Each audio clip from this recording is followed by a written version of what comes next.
What's up, everybody? It's your old pal Smelty here, and I've been playing some Elden Ring, and I am having so much fun.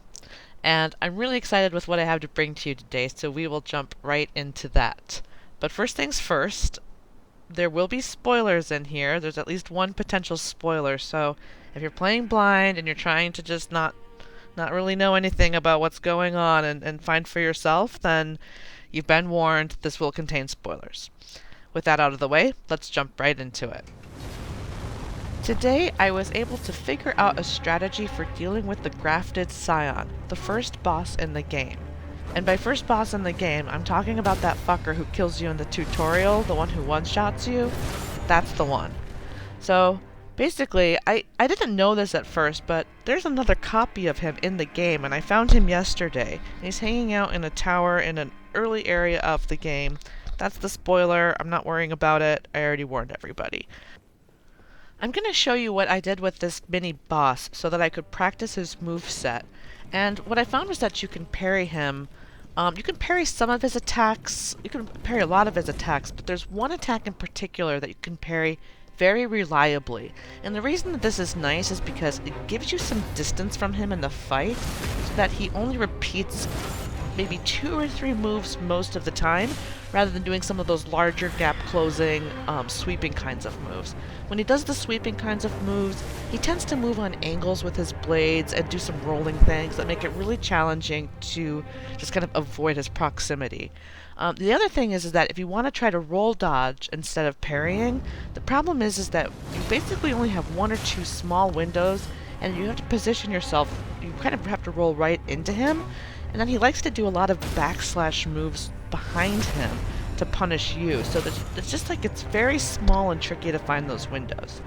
What I found is that this parrying strategy, it gives you the space that you want so that you get repeatable behavior from the boss.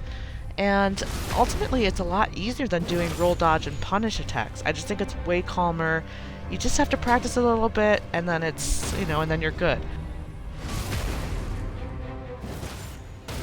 What I recommend for your practice is first looking at what you can strafe successfully versus what must be roll dodged.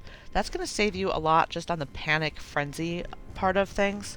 The second thing you're going to want to do is figure out which attacks you can parry successfully. It turns out you can parry a lot of them, but there's one that's my bread and butter that I just go in for over and over. And it's actually not the opening attack in the sequence. It's in the middle of a sequence of attacks. And you're going to hear it. There's a rhythm to it. And you'll fall right into that rhythm, and it becomes just so reliable. So he begins the attack, there's several swooshes, and then you just walk in and grab, it's on his right elbow when he starts to sort of spin up another attack. Just watch for it, listen for it, you'll see it over and over. It's the only one I'm taking. There are other things you can parry, and frankly, it feels pretty boss when he does like this jump attack at you and you parry it. It feels really good, but it's just not as reliable. So this is the attack that I found is very reliable, and if you maintain that same distance, you can really just bait it out over and over again. Sometimes you'll just get 3 or 4 of those in a row with parries in between, and it's really nice and easy to execute on. So that's what I recommend. Certainly if you find something that's easier or better, or have a different strategy, leave it in the comments. I'm really curious to see what other people are finding works for them.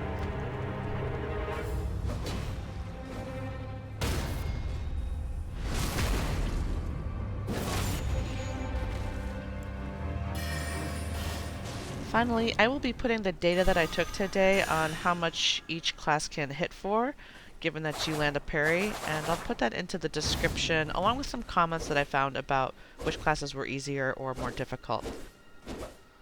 I'll leave off here with some footage from my warrior fight.